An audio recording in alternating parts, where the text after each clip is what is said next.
18 horas, 21 de abril de 2020, retomando aí um projeto que iniciamos em 2019, né, onde nossa ideia inicial era fazer as nossas reuniões presenciais, né, de bate-papo sobre futebol. Um grupo foi criado, a maioria profissionais que trabalhavam, né, no Joinville Esporte Clube, alguns já saíram do clube em 2019.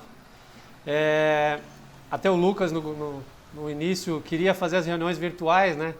E eu, não, virtual não, né? Vamos fazer presencial e tal. E hoje a quarentena nos obriga a retomar esse projeto aí, só que virtual. A gente vai escolher no grupo, né, algum tema. Vamos escolher um artigo científico e vai ter um profissional do grupo que vai estudar mais a fundo esse artigo, né, vai repassar para quem está no grupo do Futebol Pensado o que vai ser debatido no dia do nosso vídeo, na gravação do bate-papo. E depois a gente vai disponibilizar esse vídeo online. Hoje a gente vai falar sobre modelo de jogo, como vocês podem ver atrás aqui. Quem foi selecionado para falar sobre modelo de jogo foi o Michael, né? Michael Neves. Hoje que estão aqui presentes o Michael Neves, que trabalha no Hercílio Luz, o Adriano trabalha no Juventus de Jaraguá, o Nelson Kroc trabalha no núcleo da região sul de captação do Clube de Regatas Flamengo, em Curitiba, né? O Trieste. E o Lucas Loyola é o fisiologista do Joinville Esporte Clube. E eu também trabalho no Joinville como supervisor e analista. Eu já vou passar a bola para o Misha se apresentar rapidamente, depois ele passa para os outros que quiserem dar uma palavra inicial aí. E a gente dá sequência depois com você aí, Misha. Legal. Bom fim de tarde a todos, bom início de noite para quem vai futuramente nos acompanhar nesse projeto. Eu sou Michael Neves, preparador físico do Hercílio Luz, trabalho na categoria Sub-17 e Sub-20, sou responsável pela parte física do clube, né, responsável por esse setor. E já estou no futebol desde 2009, trabalhei já em alguns clubes de Santa Catarina, profissional, base e assim por diante. Se ficar falando aqui vai alongar muito. Mais para frente a gente vai conhecer realmente o currículo de cada um com mais calma, né? Isso também é importante. Bem, como o Thiago falou, o tema foi modelo de jogo e eu já vou dar início abordar esse tema para que a gente possa já depois debater, trocar ideias e fazer perguntas e tentar explicar de uma forma mais simples, simplificada, para que as pessoas possam entender o modelo de jogo. Então eu passo a bola para o Thiago agora, o Thiago intermedia aí a apresentação. Adriano, pode se apresentar e falar um pouquinho sobre sua história. Vamos lá, eu sou o Adriano, eu sou Adriano de Souza, sou licenciado pela CBF, licença B, formado em Educação Física, mestrado em Educação e pós-graduado em Preparação Física também. Estou no Juventus, do Sub-20 do Juventus, participei do Sub-17 na etapa de reestruturação do Juventus, junto com o Thiago também, né? Lá quando o Juventus não tinha mais base, a gente reestruturou a base também. E estamos aí para aprender também sempre, estamos aí para trocar experiência também. Beleza, obrigado, Adriano. O Lucas Loyola, pode falar um pouquinho aí, Lucas? Bom, pessoal, eu trabalho em futebol desde 2005, comecei no Figueirense, ali na parte da preparação física. Desde então venho trabalhando nessa área. Em 2017, já no Joinville, eu ingressei na parte da fisiologia e auxiliar de preparação física profissional também. Hoje, eu estou trabalhando efetivamente como fisiologista somente e alinhado também com as questões da análise de desempenho. Ano passado a gente teve, o Thiago e o Denis, a gente teve uma ideia, na verdade não foi nossa, né, mas foi do nosso superior, que era o Agnello na época, enfim, foi, acho que até dali que surgiu as conversas para criar, né, esse tipo de ideia que a gente está fazendo hoje. E eu sou entusiasta, assim, tanto da parte tática, da parte física, enfim, eu gosto demais dessas discussões aqui. Mais ou menos. Perfeito, Lucas, obrigado. O Nelson Kroc, pode se apresentar aí, Nelson. Boa tarde a todos. Satisfação estar participando dessa discussão sobre futebol. Trabalho com futebol já faz 10 anos. Fui treinador sub-17, sub-20. Participei da coordenação de categorias de base e também de gestão de futebol profissional. Atualmente eu trabalho como observador técnico do núcleo de captação do Clube de Regatas do Flamengo, onde sou responsável pela captação de jovens talentos na região sul. É importante dizer que aquilo que a gente vai discutir aqui provavelmente são opiniões pessoais dos profissionais de futebol e não necessariamente do clube onde a gente trabalha, tá? Então, simplificar as questões que nós vamos discutir para que todos que, futuramente assistirem esse vídeo tenham condições de entender aquilo que nós estamos propondo. Ok? Perfeito, Nelson, obrigado. Já vou passar então a bola para o Michael, para ele falar um pouco sobre o modelo de jogo. A gente não, acredito que não vamos entrar em assuntos tão profundos, né, Michael?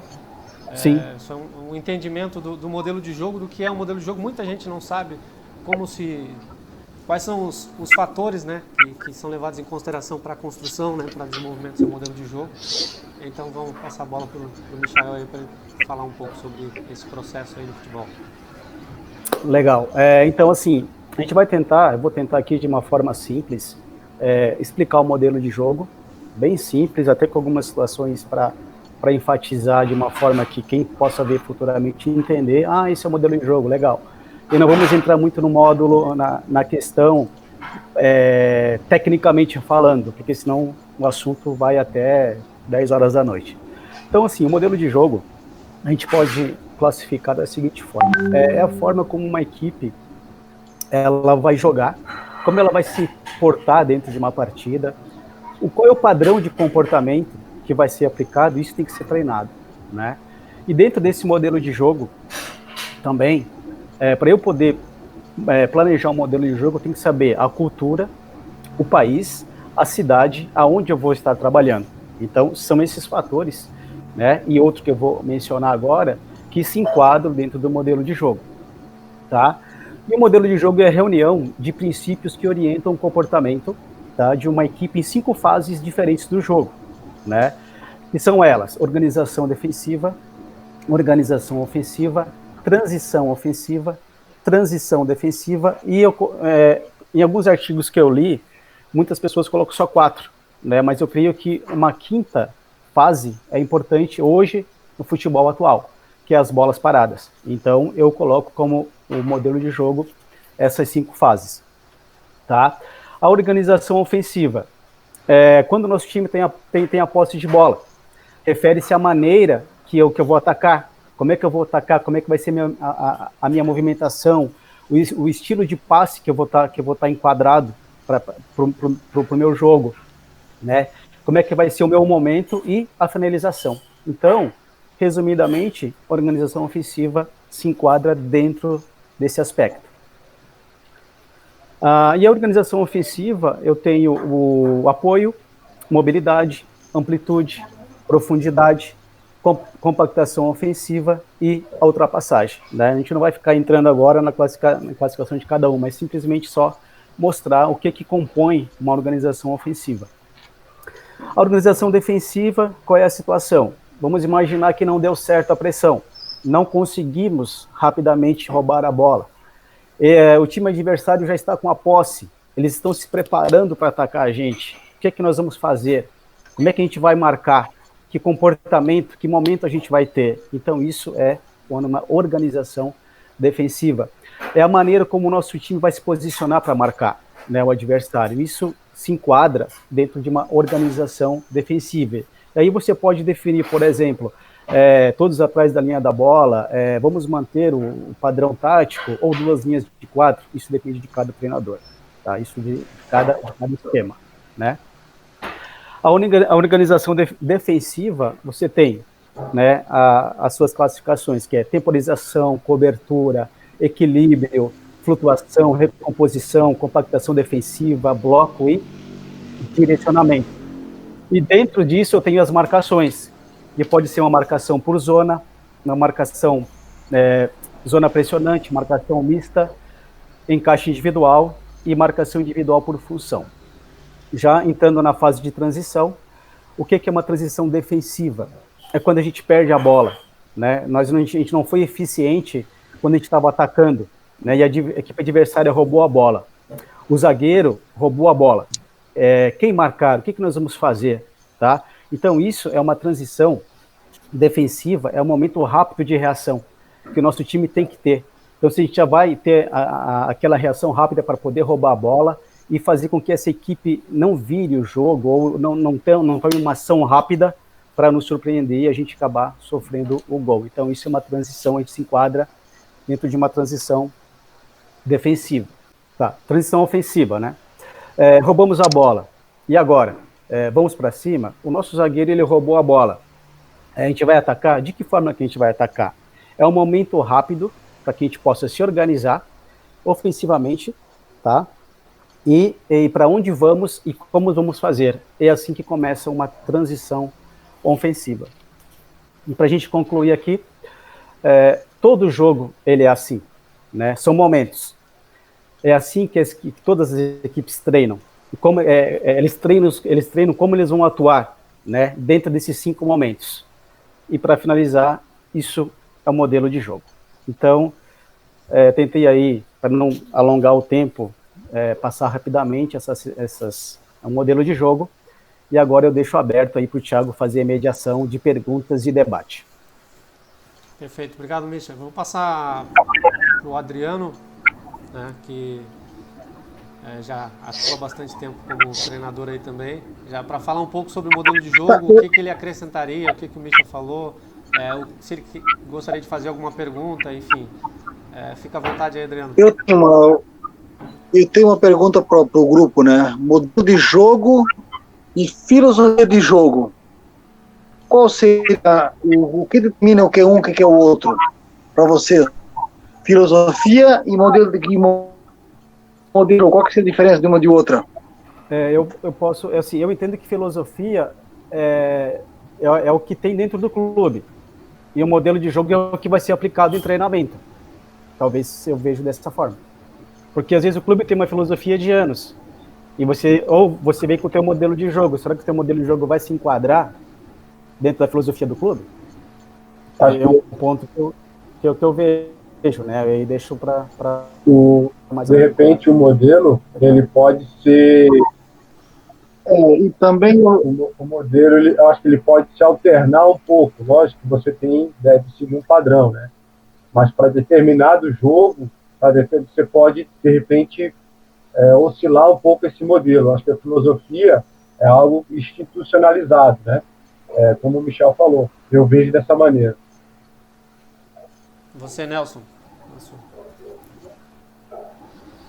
Na verdade, eu quero perguntar uma coisa para o Michael, aliás, para todos aí do grupo, porque qual a diferença da terminologia modelo, sistema e padrão? Que se encaixam eles têm que se encaixar para você ter um modelo de jogo junto com com o sistema e mais o padrão.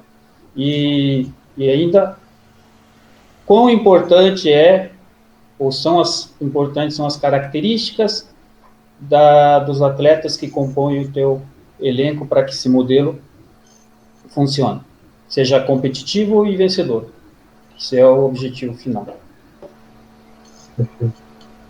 Então você falou de 3 pilares, né? Padrão, modelo e sistema. Sistema, isso. Eu queria só colocar, eu vejo um modelo de jogo, eu ia fazer essa mesma pergunta, Nelson, não tão complexa quanto a tua, mas eu vejo o modelo de jogo como um comportamento.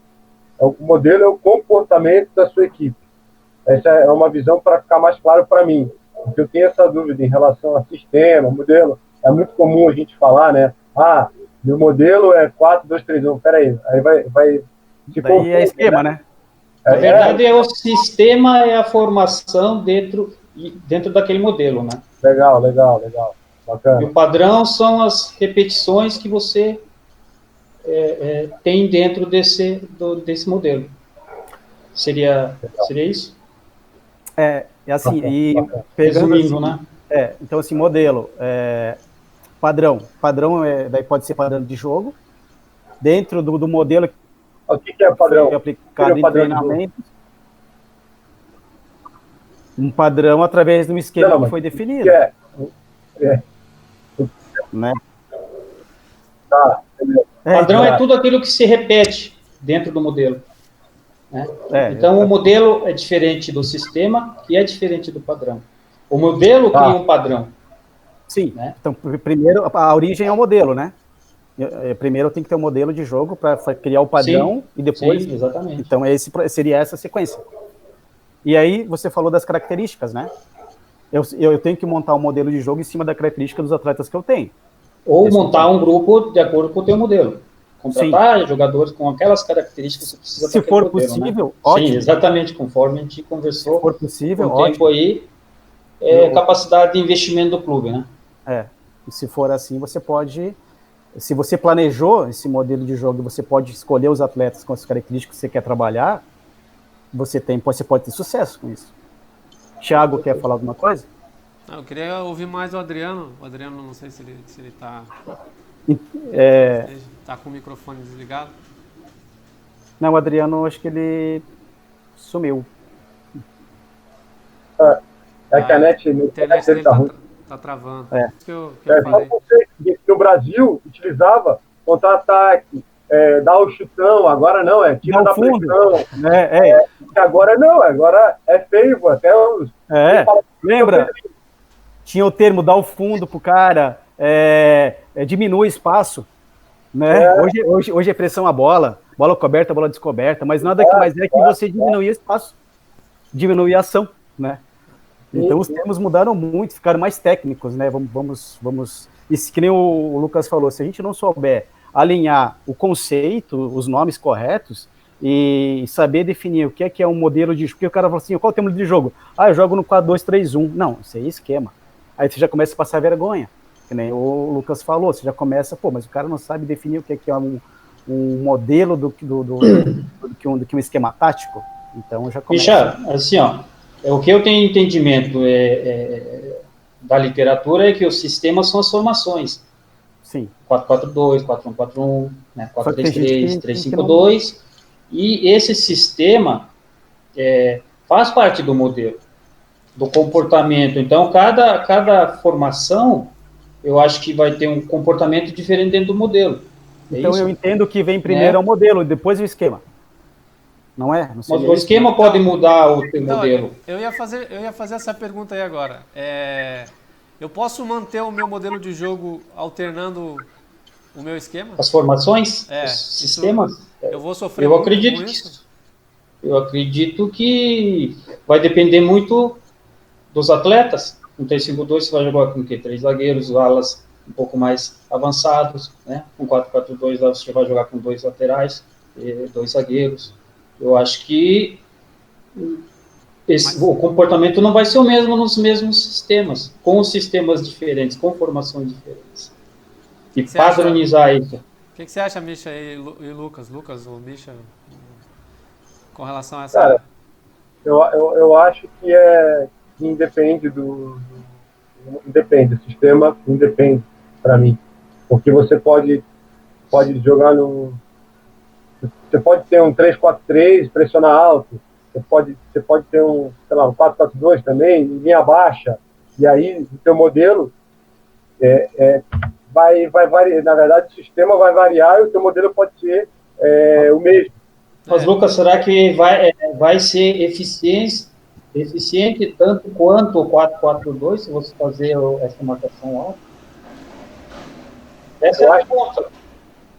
Não, fato é que você vai ter alguns sistemas que propiciam, né, te levam a certos comportamentos.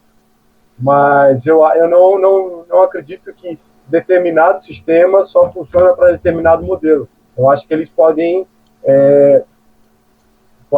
ondular um pouco, não necessariamente ser tão rígidos, né? Mas volto a falar, para mim, para que eu tenha um pouco mais clareza disso, eu tenho que entender um pouco mais sobre o que é modelo, como o Michel explicou, realmente ter isso muito claro para eu poder dar esse outro passo, ter uma posição mais segura nisso que a gente está discutindo aqui, entendeu? Mas eu acredito que sim, eu acredito que o modelo não é fixo, o sistema não é fixo ao modelo. Eu penso assim, eu tenho 5 momentos do jogo que é o modelo, né? Dentro desses 5 modelos, eu vou treinar o meu time com as características dos jogadores que eu tenho, eu vou preparar treinos para que eu possa, por exemplo, atacar no 4-3-3 e defender no 4-4-2, isso já tem uma primeira variação dentro do modelo de jogo. Então, tenho um modelo de jogo para 3, 4, 5 variações com os mesmos jogadores, com as mesmas características. Pelo menos o treinador tem que fazer isso no meu entendimento. Eu posso ter um modelo já padronizado, como é que eu vou trabalhar minhas linhas de defesa, como é que eu vou trabalhar as transições, como é que eu vou trabalhar as bolas paradas, ok? E agora eu posso ter uma variação dentro do momento do jogo, que eu posso defender de uma forma, atacar de outra. No momento do jogo eu vou esperar, no momento do jogo eu vou atacar. Então eu creio que assim, você tem um modelo para variações de esquema táticos. Eu penso dessa forma. Perfeito. Não sei se o Nelson quer fazer mais alguma pergunta, o Lucas quer fazer alguma pergunta, colocação. Apenas o Adriano ter saído, ele até deixou uma pergunta. Os treinadores possuem filosofia ou modelo, na opinião de vocês? Aqui deixa aberto. Eu acredito que é o modelo, né? Como a gente comentou aqui, que filosofia pode ser do clube. Filosofia E o clube tem que ou contratar um treinador que, né, venha com um modelo que alinhe com a filosofia do clube. Porque, por exemplo, você pode trabalhar num clube centenário que tem uma filosofia de anos. Ou você pode trabalhar num clube que tem só 10 anos de existência. Qual a filosofia desse clube que é novo? É só para... então, assim, é bem complicado essa parte de filosofia com o modelo. Não sei se dá para alinhar os dois, né? Não sei se dá para trabalhar com os dois. Eu acredito que tem alguns clubes, mas quais os clubes hoje no Brasil que tem uma filosofia clara? Era o que eu ia perguntar agora. Quais clubes então, no Brasil? Hoje o Flamengo, hoje, né, de 5 anos, 4 anos para cá, o Flamengo posicionou. O Grêmio mudou totalmente a filosofia dele. O Grêmio era na verdade, talvez não tenha perdido. Futebol gaúcho, né? Força física, porrada, né? Muita vontade. Mas, assim, com a ida do Renato, do Roger, talvez, mas a permanência do Renato lá, a maneira deles jogarem é outra. Já não sei se foi o modelo que mudou também, acredito que também tenha mudado o modelo, e a filosofia. Talvez a filosofia, o espírito esteja, né? O espírito, essa aura, talvez ainda esteja, né? Mas como era jogado, é totalmente diferente, né? Até a característica dos atletas que estão lá, né? Eu acho que o Paranaense tem muito bem isso alinhado já há algum tempo, né? E a questão do presidente, eles não mudam muito essa metodologia. Mas não foi uma coisa que aconteceu há muitos anos atrás. Tanto é que você pega o Atlético, quando foi campeão brasileiro com o Geninho, era uma filosofia. Né? Depois, quando foi campeão brasileiro, depois veio vindo com situações lá no clube que foi mudando, mas não era. Vamos falar em 10 anos atrás, né, Michel? Muito tempo atrás, o futebol provavelmente era outro tipo de futebol, né? Eu acho complexo, assim, a gente bater o martelo na filosofia. Exatamente. Porque ela cria muitos leques. Amplia muito, né? Presidência, diretoria, enfim. Tu tem mais dinheiro, tem menos dinheiro, e aí o fato é que... Aí a filosofia deixa de existir, né? Você vai ter mais qualidade ou menos qualidade. Aí entra na palavra realidade, essa é a realidade do clube. Você tem que trabalhar com o teu modelo de jogo, com o esquema tático, e esquece filosofia. Aqui é assim que funciona. Né? Então, é bem assim. Mas não deixa de ser interessante a parte de filosofia. Não, é extremamente interessante, porque você vê o Palmeiras, né, cara, com a grana que tinha e tal, aí sai aí vem o Mano, aí vem agora atrás do Luxemburgo, assim, você começa a tentar entender o que os caras estão querendo com isso, né? Então, você fala, tem dinheiro, né? Enfim, aonde os caras querem ir? E aí a filosofia, cadê, né? Então... E o Luxemburgo, alguns anos atrás, o pessoal falava que era um treinador defasado. Sim. Né? Você não imaginava que o Palmeiras, da atualidade, ia contratar o Luxemburgo, porque falava que ele já estava... Ninguém imaginava. Então, mudou a filosofia? Ou mudou o padrão? Aí fica... É algo que tem que pensar assim, né? Tipo, eu não sei, talvez, como o Nelson falou, talvez o Atlético Paranaense seja o clube que realmente tenha uma ideia, nem filosofia, não sei se a gente pode, se for sinônimo, mas uma ideia enquanto clube, não digo nem enquanto jogo, né? Nem enquanto se joga, mas enquanto clube, né? Então, eu acho que bem colocado. Enquanto clube, ele tenta alinhar isso, né? Sim. De alguma maneira. Então, assim, eu vou colocar uma situação que eu acho que é interessante para entender um pouco de organização e transição. Vamos imaginar o seguinte cenário. Eu estou atacando, meu time está atacando pelos lados do campo e teve o lateral, né, para o time adversário, contra a minha equipe.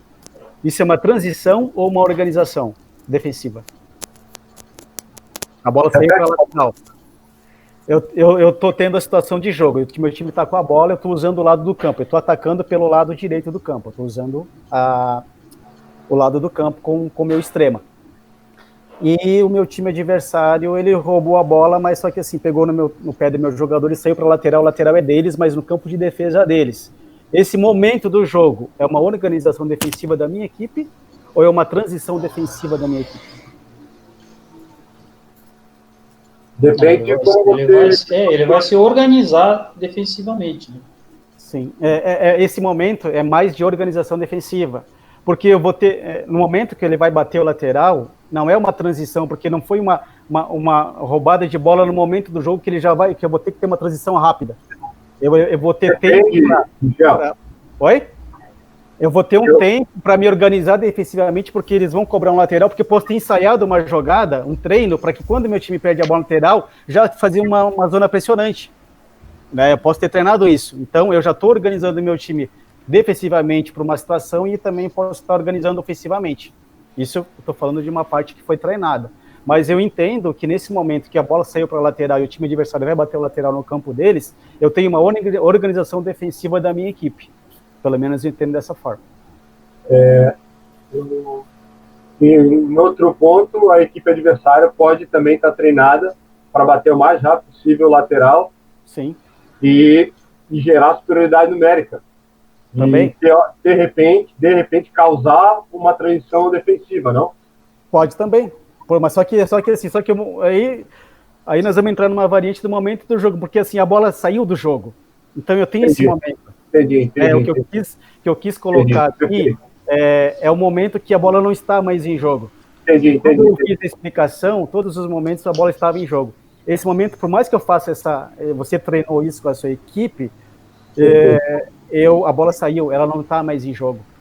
Né? E por mais que eu possa bater rápido, mas naquele momento ela está fora. Eu não tenho o jogo por 5 segundos, por exemplo, 10 segundos, né? Então, é mais a situação da saída, né? Para poder entender como é que ficaria essa classificação, né? Porque eu tenho isso no jogo, né? Vamos imaginar o início da partida. Você que tem posse de bola, com a saída de bola, o time adversário tá com a posse. Se comporta de que maneira? Quem que tá com a posse? O time adversário? Não, A ou B. O A tá com a posse de bola, vai fazer a saída de início de jogo. É uma organização defensiva. Provavelmente seria porque eles estão com a bola. Se eles estão com a posse, é uma organização defensiva. Concordo. Né? É a mesma situação. do lateral. Uhum. Só que a bola está no momento do jogo. E quando a bola sai, ela está fora. É só essa diferença. Para deixar claro, né? Aquele instante até você recuperou a bola e jogou a bola para lateral, independente se bateu ou se você conseguiu tocar, aquilo ali foi um momento de reação pós-perda, provavelmente. Não deve ter sido ao acaso que ele conseguiu jogar a bola para lateral. Até aquele momento ali, na minha opinião, é uma transição defensiva que ele conseguiu cortar, quebrar. Acabou com teve ela, uma situação, teve uma situação do Palmeiras, do Oswaldo de Oliveira, quando ele estava no Palmeiras. Ele tinha uma jogada ensaiada de ataque de lateral, mas ele só fazia essa situação quando ele estava no ataque do time adversário, lá quase no último terço, e era lateral para eles. Ele fazia uma zona pressionante muito forte naquele momento para tentar roubar a bola o mais rápido possível, e já chegou até sair gol, ou sempre criou situação.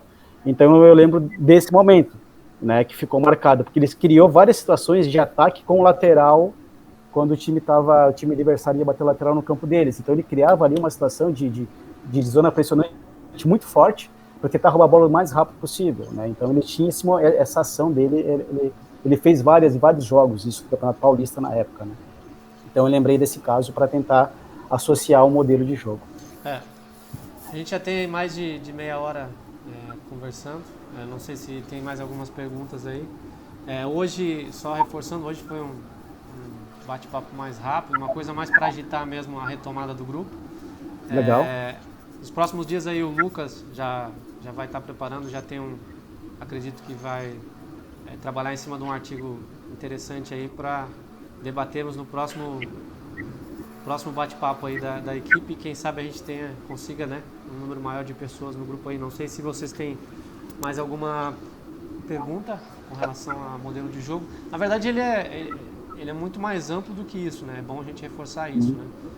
Eu tenho uma sugestão. De uma forma simples, né, com relação ao processo, porque se o Michael fosse detalhar todos os pormenores, né, das fases do jogo, ele ficaria só umas 2-3 horas falando sobre os pormenores das fases do jogo, né? Mas só de uma forma sucinta mesmo, um bate-papo. Se alguém tiver interesse em saber mais informações, a gente pode estar entrando em contato, né, passando para os especialistas aí da questão tática. E não sei, Misha, quer falar mais alguma coisa? Eu tenho só uma provocação assim para a gente poder, no próximo debate, eu tenho duas sugestões que vai dentro esse assunto do modelo de jogo, que seria a diferença entre modelo e proposta de jogo. São duas situações, porque eu tenho o modelo e tenho a proposta de jogo, e depois eu tenho uma situação onde fala de 3 modelos: o rudimentar, intermediário e avançado, que já envolve uma outra característica do modelo de jogo, que é usado muito no futebol europeu. Então era bom a gente também, futuramente, passar isso para a gente poder conhecer um pouco mais desse assunto, que vem de encontro ao assunto de hoje.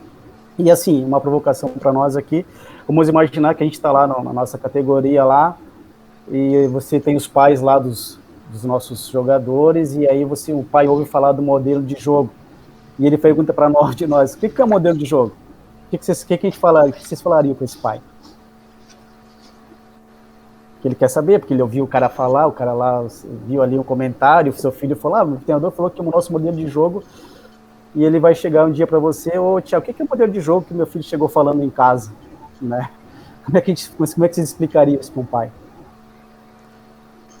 Como eu falei antes, assim, de uma forma bem simplista, eu falaria, é o comportamento que a equipe tem em campo, entendeu? De uma forma bem simples. Não é. Direto. Legal. Você, Nelson?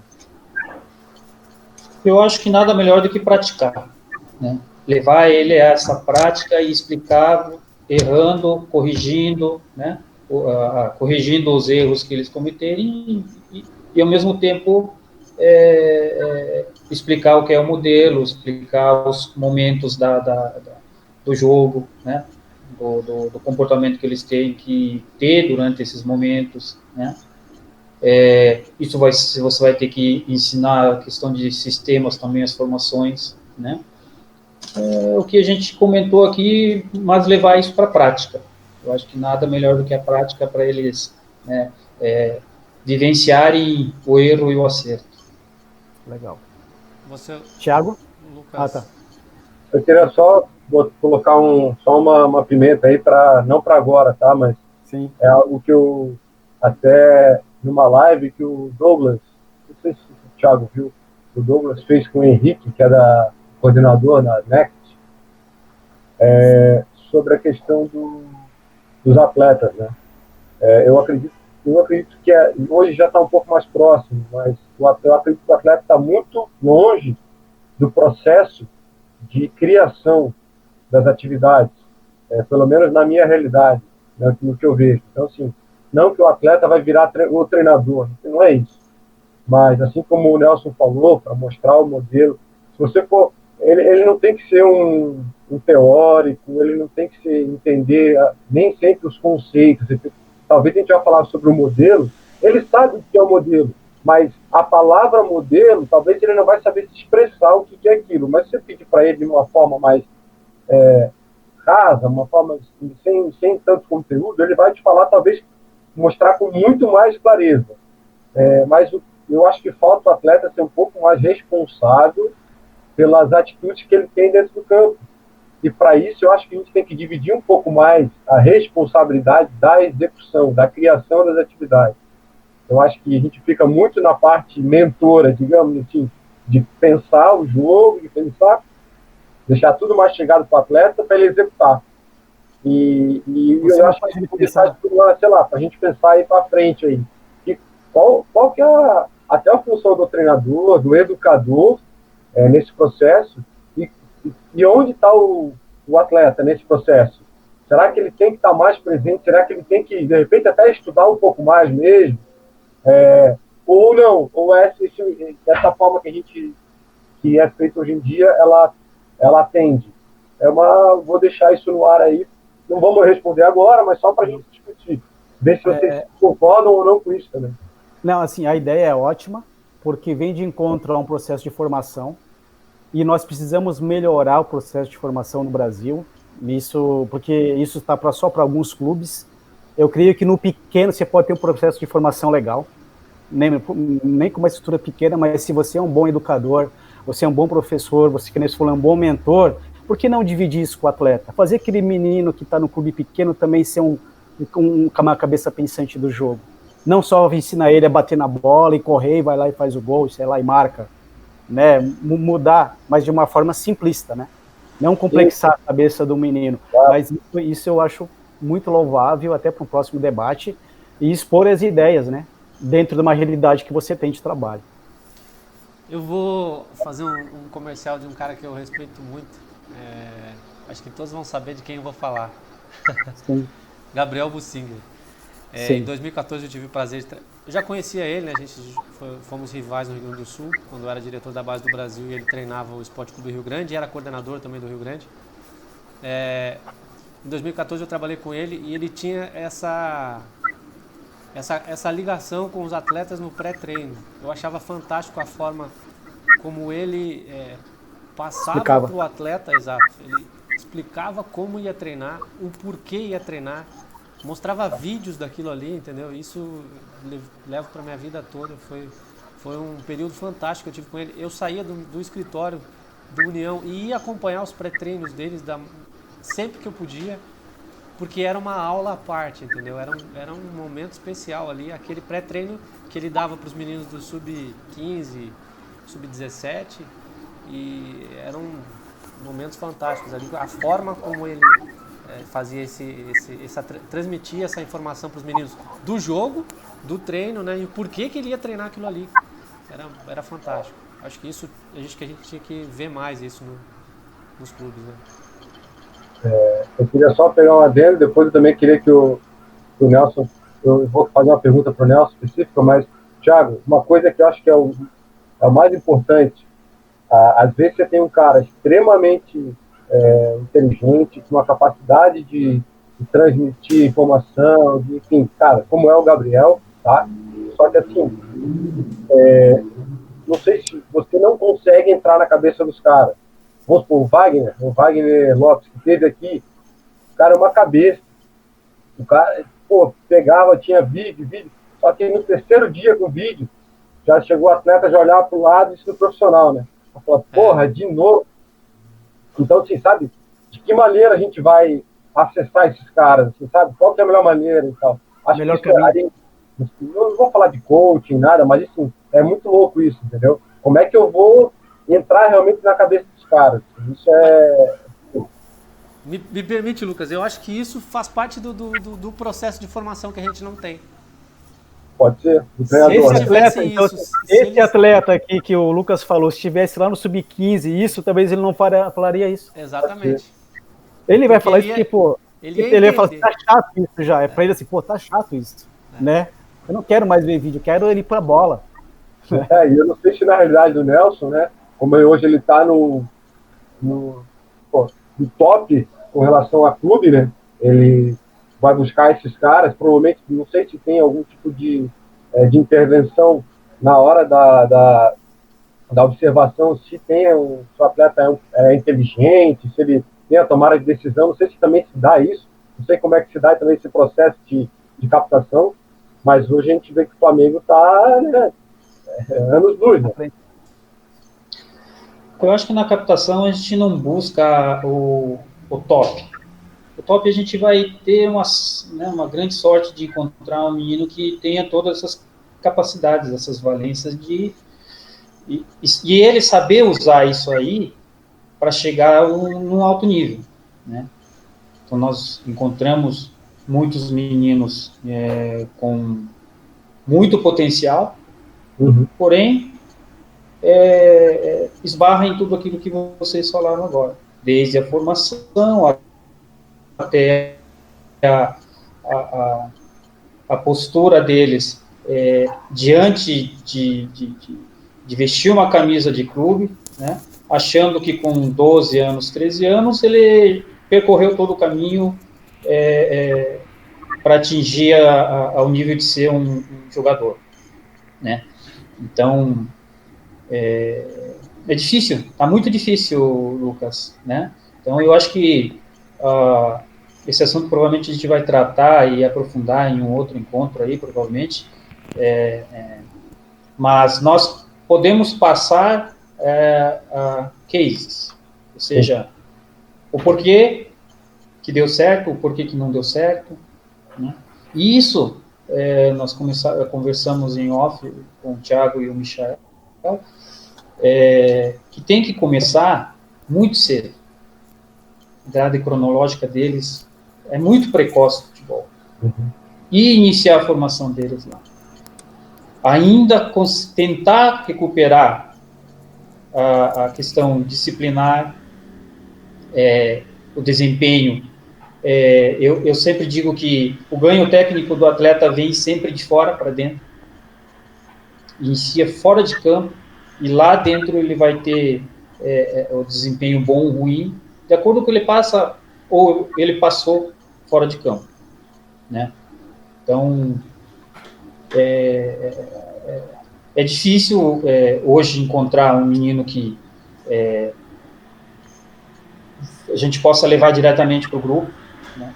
Nós captamos e trabalhamos eles antes de levá-los. Corrigimos, né? Fazemos com que ele desenvolva aquele potencial, lógico. A captação é projetar aquele menino para o futuro, né? Então, não é nenhuma garantia de que um bom potencial hoje com 10 anos significa que vai virar atleta de alto rendimento com 20 anos. Legal. Entrando falar mais já que entramos nessa questão a gente está falando de modelo, falando de captação. Qual seria a idade ideal para que esses meninos mais novos aí tivessem esse entendimento de um modelo de jogo, de um processo enfim, de tudo que envolve o jogo ali? Qual seria a idade, na opinião de vocês aí, os profissionais de educação física e captação? Eu acredito que desde o momento que ele vai disputar uma competição, ele já tem, lógico, é um entendimento que é tá? De acordo com a faixa etária dele. Não adianta você querer um entendimento complexo, né? Assim como é o jogo que ele joga. Com 11 anos, por exemplo. Né? É o jogo que ele joga. Então, assim, dentro do modelo do jogo que ele joga, ele tem que ter um entendimento. Senão, não precisa nem treinar, né? Dá a bola para os caras jogarem. Se você está treinando, você está querendo que ele tenha aderência e aquisição de alguns comportamentos. Logo, isso te dá o modelo. Isso deve ser condicionado lá na iniciação. Então, quanto mais cedo ele receber essa carga não didática, como a gente está tentando evitar isso, mas na prática, futebol é muito repetição, né? Você repetir o gesto para você evoluir. Então, se ele recebe com 10 anos isso, provavelmente chegando aos 15 anos ele vai ter, não é garantia, mas ele vai ter essa condição de entendimento quando um treinador de sub-15 inserir ele dentro desses modelos, sistemas, padrões, né? Eu acho que tem que ser, por isso que a gente busca muito cedo. Eu tenho vendo o que o Nelson falou, o que o Lucas falou, eu consegui alinhar uma situação. Vamos pegar o menino do sub-11, o sub-11 que está na 6ª série, um moleque de 11 anos está na 6ª série, acho que já está no ginásio, né? Então, assim, ele está tendo matérias conforme aquela classificação de ano dele, né? Ele está tendo aulas, ele não vai ter lá aulas da 8ª série na 6ª série, então a professora tem que trabalhar a cabeça daquele menino com a matéria da 6ª série. Então, se ele está no sub-11, acho que o treinador pode fazer alguma coisa explicando, pensando nessa cabecinha desse menino. É um menino de 6ª série que está num processo de aprendizado também escolar, porque se eu vim com muita coisa assim para a cabeça do menino de 11 anos, ele vai ficar, meu Deus, não sei nem o que o professor está falando, né? Pode até confundir mais, ele não sabe nem o que está acontecendo no mundinho dele, e chegar no campo, eu não falei que você tem que fazer tal coisa, não, mas o professor, eu não entendi o que você falou, né? Então eu creio que entra nesse aspecto. Eu vejo como educador, é legal a ideia, eu acho que tem que ser, mas tem que ser conforme a idade. Tem que ser um menino de 11 anos, tem que trabalhar com uma cabeça de 11 anos. Se é o do 12, é do 13, vamos trabalhar com a cabecinha de 13. Né? Se você vir falar, vamos fazer um modelo já, e pá, o moleque não vai. Mas o que é legal, Thiago, que pegar esses moleques, ver esses moleques jogando FIFA, ver esses moleques pega o videogame, os caras montam o time deles, no sistema deles, do jeito que eles querem jogar. Você perguntar pra ele, não, porque eu jogo assim, assado. Ele entende, ele mostra no FIFA, ele faz. Então, assim, eu não sei quem foi, foi algum atleta, eu não sei se foi o Felipe Luiz, foi algum atleta quem contou essa história, não sei se foi o Emerson Maria, tá? Que, algum atleta foi para fora, talvez tenha sido o Felipe Luiz.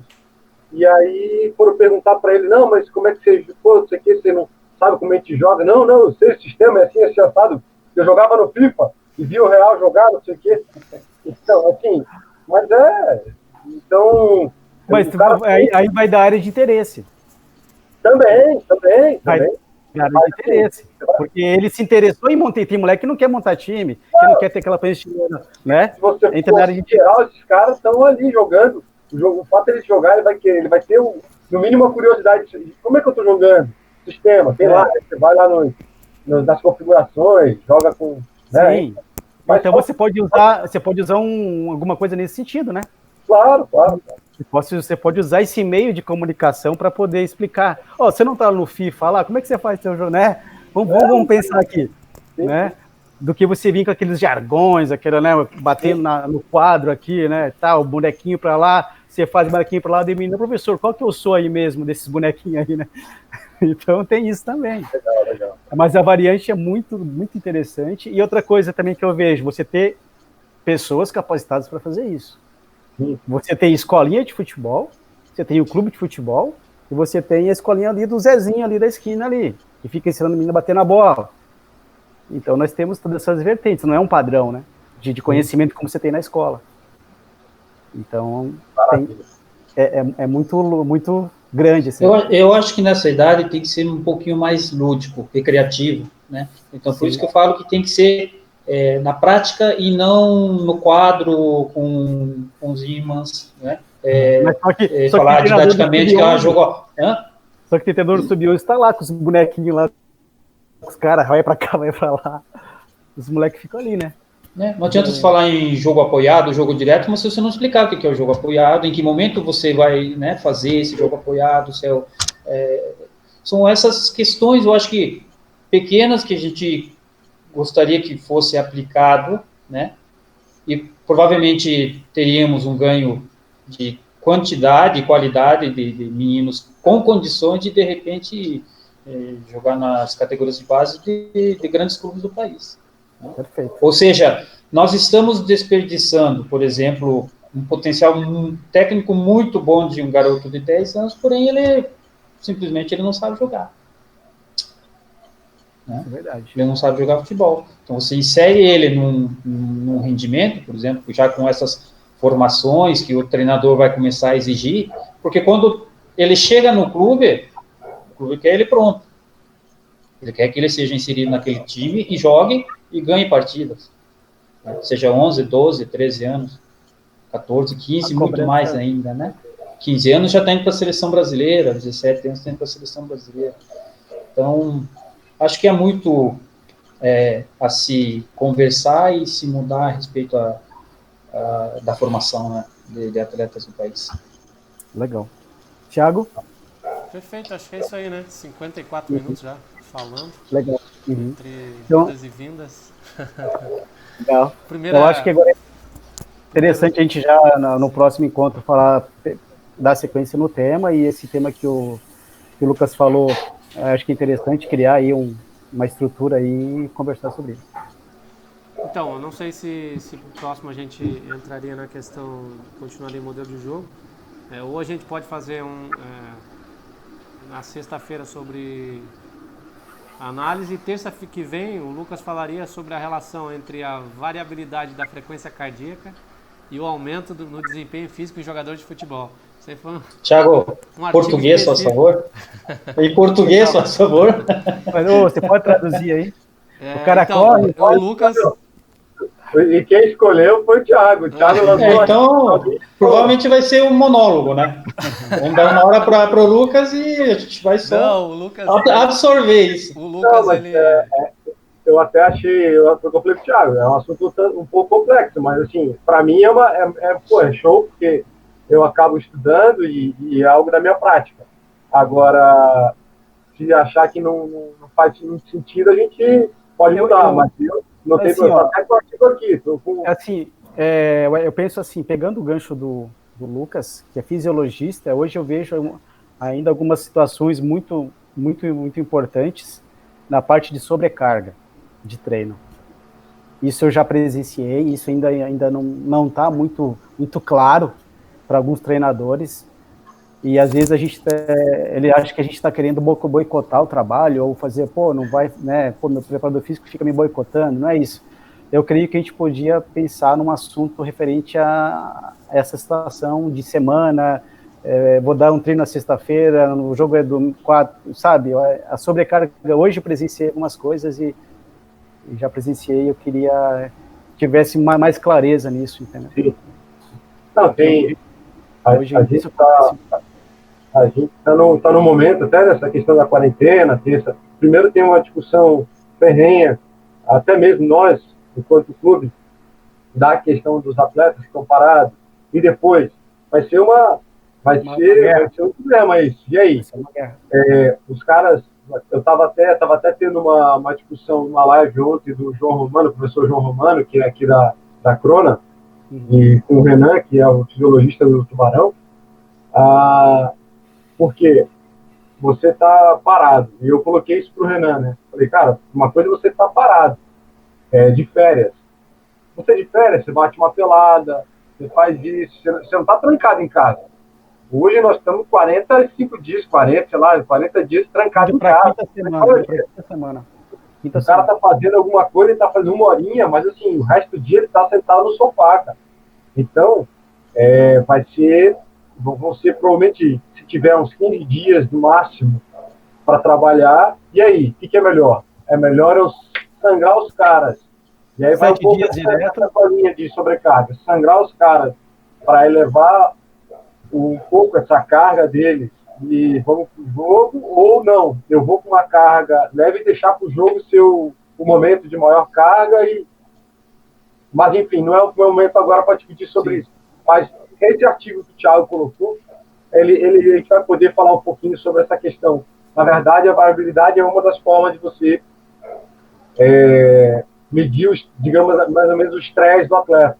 Então, através da variabilidade, né, da frequência cardíaca. Então, eu não sei se o Thiago vai falar na sexta, eu posso falar sobre esse artigo na terça, e depois a gente, de repente, estuda uma possibilidade. Vamos falar sobre microciclo semanal, 1 jogo, 2 jogos na semana, quais as pré-temporadas, enfim, isso aí a gente pode discutir, e para mim todo mundo e dentro do modelo do jogo, a gente quer dar daquela sequência que eu sugeri, né? A diferença entre proposta e modelo e aqueles 3 novos modelos que é aplicado fora do país. Né? Que daí a gente se aprofunda um pouco mais. Eu achei interessante essa questão dos 3 modelos aí que você falou, mas eu acho que a gente tem que ir variando, né? Para não ficar sempre batendo na mesma... Depois de 3 assuntos, tem a parte do Nelson, que acho que a gente tem que sabatinar o Nelson, né? Também, né? Nessa captação. É importante a gente também aprender. Eu tenho uma pergunta para o Lucas, eu vou formular essa pergunta para o Lucas a respeito de periodização e os ciclos e o nosso calendário. Né? O Nelson tem umas perguntas fortes aí. O Nelson gosta de